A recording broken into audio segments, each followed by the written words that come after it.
Seja muito bem-vindo ao canal Palavra de Graça. Eu sou Flávio Silva e nesse vídeo vamos falar sobre algumas questões que envolvem religião e política, uma espécie de esclarecimento de dúvidas. Estou gravando o vídeo, tomando um cafezinho, tá um frio danado aqui. Frio, uma primavera, onde o inverno esqueceu de ir embora. Mas vamos lá. Chega a época de eleição e a gente sempre se depara com as pessoas, algumas pessoas em crise. E essas crises vão no sentido de envolver fé e política, ou melhor, religião e política. Muitas pessoas me perguntam, e perguntam para alguns colegas cristãos também, por que fé e política não se misturam? Outras perguntas que fazem pode falar de política na igreja? E o que quer dizer quando alguém fala que é de direita, de esquerda ou centro? Há aqueles que fazem outro tipo de pergunta. Um cristão pode ter uma posição política? E você, qual a sua opinião? O que você acha disso tudo? Vamos esclarecer algumas coisas de forma objetiva, não aprofundada, mas pelo menos para esclarecer dúvidas corriqueiras de algumas pessoas em questão. Vamos lá? Por que fé e política, ou melhor, religião e política não se misturam? Primeiro que, ao longo da história, a gente pode perceber que nunca deu certo essa fusão de religião e política. Se a gente for olhar historicamente ou dentro das escrituras, a gente vai perceber que sempre ocorreu alguma coisa de errado nesse sentido. Por exemplo, algo muito emblemático, já depois de Cristo, quando ainda o cristianismo estava se consolidando, as doutrinas, as dogmáticas, as sistemáticas estavam se desenvolvendo. E no ano por volta de 303, Diocleciano, um imperador romano, onde ele dominava boa parte ali da Europa e do Oriente, né, da Ásia Menor ali, ele se enfureceu com a religião cristã, que estava cada vez mais crescendo, e ele viu isso como uma ameaça. E o que ele disse? Vou persegui-los e vou queimar todas as Bíblias, ou todas as escrituras, tudo aquilo que tiver escrito o nome de Deus, de Jesus, eu vou acabar com tudo isso aí. E não vai demorar muito e não vai existir cristão e nem palavra de Deus. A verdade é que, pelas reviravoltas políticas da época, em 312 ele já não era mais o imperador, e quem já estava no poder era um homem chamado Constantino. Constantino foi o imperador romano que ele meio que oficializou, podemos dizer assim, a fé cristã, a religião cristã. Até então, Constantino não seguia nenhum tipo de doutrina, de fé, e nas vésperas de uma batalha, no ano de 312, Constantino à noite ali teve um sonho, e esse sonho ele viu um formato de uma cruz, e ele ouviu uma voz, e essa voz dizia em latim da seguinte forma, em latim: In hoc signo vinces, que quer dizer, com este sinal vencerás. E quando ele acorda, ele coloca ali nos seus estandartes um sinal de cruz. E ele vence a batalha. E ele acaba aderindo ao cristianismo. Diz a história também que a sua mãe virou cristã, se converteu ao cristianismo, e ele decretou que o cristianismo seria a religião oficial do império. E muita gente começou a ir para o cristianismo para que pudesse ficar bem na fita com o imperador. Só que as coisas não foram tão fáceis e tão bonitas como se apresentam, porque em um determinado momento ele começou a fazer uso dessa fé que ele tinha para tomar partido e se colocar como não só imperador, né, do reino político, mas também a querer dominar a fé, a religião das pessoas também. Então, nesse sentido, a política e religião se misturando, não temos boas lembranças. O histórico não é muito agradável. E tanto é que ele vetou muitas coisas que poderiam ser importantes para o avanço do cristianismo, né? O que tem de bom na vida de Constantino foi ele interromper toda a perseguição que havia. No entanto, toda a sua influência política e religiosa não foram muito agradáveis na questão dessa fusão, dessa mistura de religião e política. Se você quiser saber mais a fundo, procure ler algo no sentido para conhecer um pouco mais de Constantino e sobre a forma como ele lidava com a religião e com a política. Então, nesse sentido, sabemos que não é muito legal. Se a gente olhar as escrituras sagradas, a gente vai perceber que em vários momentos, seja por Herodes, seja por Assuero, seja por tantos e tantos, tivemos lembranças desagradáveis nessa mistura de religião e política.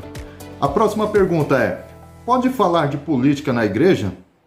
Olha, aí a gente fica num assunto com várias pontas soltas. Por que várias pontas soltas? Porque o cristão em si, ele é um cidadão, ele paga os seus impostos, ele tem participação na sociedade, então, de alguma forma, ele vai falar de política. No entanto, é bom isso ficar muito bem esclarecido, que igreja, ambiente de culto, o culto está acontecendo ali, todo mundo glorificando a Deus e tal, ali é um ambiente para que nós possamos adorar a Deus, para que nós possamos exaltar o nome do Senhor. E ali, momento de culto, não é momento e nem ambiente para falarmos de política, de candidato A, B ou C. Não. Nesse sentido, é errado você inverter os valores. Você usar um momento de adoração a Deus para usar com meios políticos, com fins políticos. E pior ainda, você usar o ambiente de culto dentro da igreja para promover candidato X, Y, Z. Se você quer promover um candidato, você que é cristão, você tem a sua rede de relacionamentos, você tem suas amizades, suas conexões de amizades. Então aproveite-se dessas conexões, desses relacionamentos, para você, de repente, falar de um candidato XYZ. O que não pode é usar isso dentro do ambiente de culto. Isso não é legal, isso acaba extrapolando o que é tolerável e o que não é tolerável, ok? Então, falar de política, beleza. É na igreja? É depois do culto? É antes do culto? No momento do culto? Não. Porque a gente sabe, principalmente depois que termina o culto, os irmãos se reúnem, conversam. Então, não tem problema nenhum você falar sobre um candidato, sobre a proposta de um candidato, de outro candidato. Agora, começou o culto, é só o Senhor, é só Deus, ok? O que quer dizer quando alguém fala que é de direita, de esquerda ou de centro? Aí é algo um pouco mais técnico, que muitas vezes as pessoas não compreendem. Geralmente quem é de direita é do aspecto conservador, ou seja, ele defende os valores da família, né? E não necessariamente só os de direita, mas em linhas gerais, eles preservam muito os valores familiar, eles também apoiam o mercado aberto, o capitalismo, e o capitalismo não no seu sentido negativo, pejorativo, mas no seu sentido de que a nação, o Estado, ele evolui e avança conforme as pessoas trabalham, conforme ocorre geração de empregos e que há livre comércio de mercado. Esses são os de direita, que, em linhas gerais, pensam no avanço e no desenvolvimento da sociedade. De esquerda, o que quer dizer quando alguém é de esquerda? Geralmente, esquerda e direita, eles têm ideias que não se batem. O que alguém de direita tem como ideal, o de esquerda tem como ideal totalmente diferente. O de esquerda, geralmente, eles vão enxergar os menos favorecidos. Eles militam sobre para que esses menos favorecidos, os mais desfavorecidos, sejam assistidos de uma forma mais de perto, acompanhada. E isso, de uma forma geral, pode ser desde o pobre que mora nos subúrbios, nas periferias, as pessoas que têm diversas dificuldades com álcool, com drogas e por aí vai. Então, em linhas gerais, é isso. E o de centro? Geralmente é aquele que está em cima do muro, pode ser? É aquele que tenta equilibrar os conceitos da direita e os conceitos da esquerda, tentam harmonizar. Mas o que a gente vê na política, geralmente, não é bem dessa forma, né? Os de centro sempre querem pegar de um lado e pegar do outro, né? Mas em linhas gerais, acredito que seja isso uma explicação que pode clarear um pouco mais a sua mente, ok? Um cristão pode ter posição política? Essa é outra pergunta. Posição política todo mundo é livre para ter, não é mesmo? Assim como eu disse, candidato, você pode ter o seu candidato. Posição política você pode ter a sua posição política. Mas ninguém é obrigado a ter uma posição política, ninguém é obrigado a votar em XYZ. Você é livre para votar em um determinado candidato, como votar em branco, anular o seu voto. Você é livre. A gente vive em um Estado democrático de direito. Muito embora, se a gente não exerce o direito do voto, a gente acaba sendo meio que punido com uma pequena multa do TSE. Mas a gente é livre para exercer a nossa cidadania através do voto. Então, não é errado você ter uma posição política. Não é errado, de repente, você votar em um candidato X e o outro irmão da sua igreja votar em candidato Y. O que não pode e não deve haver são brigas, são discussões por conta de um partido ou de outro partido. Isso não pode. A política não deve causar discórdia e contenda entre os irmãos. A política é algo secundário, é algo importante para que a nação, para que a sociedade seja dirigida. No entanto, ela é secundária para nós, porque como diz mesmo o Salmo 33, versículo 12, feliz é a nação cujo Deus é o Senhor. Sabemos que dificilmente uma nação inteira será convertida a Cristo, terá Deus como Senhor. Mas feliz é a nação onde existem pessoas que sabem que quem realmente de fato governa é o Senhor. Um governante, ele não preside apenas para os cristãos. Ele governa para toda uma nação, independente de terem cristãos, umbandistas, católicos, espíritas, ateus, para todos. O presidente, ele governa para toda a sociedade, para todas as pessoas. No entanto, o que vai prevalecer é a democracia, é onde a maioria vai ter o direito de exercer sua cidadania e escolher um determinado candidato ou determinados candidatos. Então, que a gente tenha essa consciência de que, embora alguém esteja lá, a gente sabe que a nossa perspectiva deve partir do Senhor, independente de quem seja. A nossa confiança nunca deve estar alicerçada sobre um partido político, ou um presidente, ou um governante, seja lá quem for. A nossa expectativa tem que estar no Senhor. E isso A gente tendo essa consciência, a gente exerce a nossa parte cidadã e pede a Deus.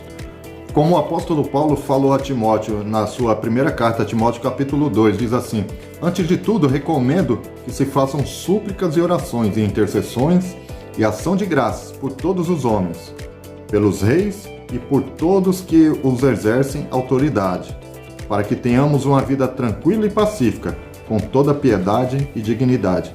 Então, em linhas gerais, sabemos que temos que orar para quem estiver lá. Temos que orar pela vida dos governantes. A questão não é colocarmos expectativas em quem está lá, mas é entregar a vida deles a Deus, para que eles possam ter temor para governar a nação, o estado e os municípios. Não é colocar expectativas em quem vai estar. É algo muito interessante para a gente pensar. Em Provérbios capítulo 29, versículo 2, se eu não estiver enganado, diz que quando o justo governa, o povo se alegra, mas quando o ímpio domina, o povo geme. Então, independente do seu voto, independente da sua posição política, vamos exercer a nossa cidadania com consciência, sabendo que aquilo que a gente escolher com o nosso voto e ganhando, ele vai exercer a sua autoridade como governante por 4 anos à frente. E isso não vai governar somente para nós, vai governar para toda a sociedade. Uma outra pergunta também que fazem é: o que é Estado laico? O que é laicidade do Estado? Bom, o nosso país, o Brasil, é um exemplo de Estado laico. Ele exerce, ou seja, permite que seus habitantes, que os cidadãos brasileiros ou estrangeiros, possam exercer a sua liberdade religiosa. E o Estado por si só, ele não tem não adota uma crença ou uma fé específica. O Estado é totalmente separado da religião.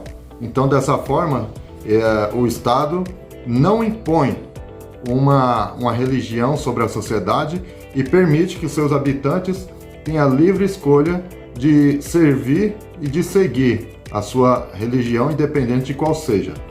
A gente pode dar alguns exemplos de um Estado laico, né? Além do Brasil, nós temos os Estados Unidos, nós temos o Canadá, se bem que o Canadá, alguns falam que não é nem tanto assim, mas por ter algumas pessoas conhecidas que moram no Canadá, lá sim, ainda é um Estado laico, onde seus habitantes exercem a sua liberdade religiosa. Um outro exemplo, mas ao contrário, né? Um exemplo antagônico, ou seja, o Estado que não é laico. Exemplos de países que não são laicos. Coreia do Norte, por exemplo. Coreia do Norte, o ditador que impera na Coreia do Norte, ele proíbe qualquer tipo de expressão religiosa dentro do país. Tanto é que para entrar no país, você não pode entrar nem com Bíblia, nem com nada que especifique ou que aponte algo religioso. Lá é totalmente proibido. Outros países, a gente poderia dizer, são países do Estado Islâmico. Lá o Estado não é laico, eles impõem a fé islâmica para que as pessoas possam seguir essa determinada fé. Lá, por exemplo, o cristianismo é totalmente perseguido, né? Você não pode exercer a sua fé cristã lá. Aqui na América Latina, na América do Sul, nós temos alguns países que estão caminhando por esse caminho de não ser laico, de não exercer a laicidade. Por exemplo, a Venezuela, a Colômbia, são países. A Colômbia, por exemplo, está no ranking da agência Portas Abertas, como um dos países a começar a exercer perseguição religiosa. Então, a Colômbia não é um Estado laico. Beleza? Um líder religioso, ele pode exercer algum cargo público, algum cargo político? Bom, aí é algo muito complicado, porque se alguém exerce papel de liderança na igreja, por exemplo, é um pastor, é complicado um pastor cuidar de uma igreja e exercer um cargo público, por exemplo, como vereador, como deputado. Então, ele estaria em uma linha muito tênue, muito dividida. Então, dessa forma, eu, por exemplo, eu não me encontro confortável com a ideia de de observar pastores que tentam conciliar vida pública, a vida política, com a vida cristã, pastoreando, cuidando de uma igreja. Ou você abre mão do pastorado e vai se dedicar ao cargo público, ou você esquece o cargo público e vai exercer o ministério que Deus te chamou. Lembro-me de uma história acerca do Billy Graham. Billy Graham era um pregador americano muito influente. Inclusive, vários políticos americanos procuravam Billy Graham para se aconselhar com Billy Graham. Em um determinado momento do ministério de Billy Graham, um dos presidentes americanos lá nos Estados Unidos fez o convite para que ele exercesse uma função, um cargo específico no governo. E Billy Graham, ele muito serenamente, ele disse ao seu amigo político: olha, eu não posso rebaixar o cargo que eu já exerço. Algo que eu já exerço é muito maior do que isso que eu posso exercer. Então, o meu chamado, a minha missão não é essa. Pode oferecer a outro que não tem a mesma missão que eu tenho. Porque se eu fizer isso, é como se eu virasse as costas para a grande missão que a mim foi confiada. Olha só que convicção acerca do seu chamado, acerca daquilo que ele sabia que deveria fazer. Então, acredito que dentro desses assuntos a gente tenha conseguido abordar, ainda que uma pequena parte, mas esclarecer algumas dúvidas de forma direta, não aprofundada, mas que venha tirar as dúvidas daqueles que acham complicado esse tipo de assunto, ok? E aí, ficou curioso? Se inscreva no canal, deixe o seu like, ative o sininho e aproveite também para compartilhar com o maior número de pessoas que você puder. Deus abençoe a sua vida e até o próximo vídeo.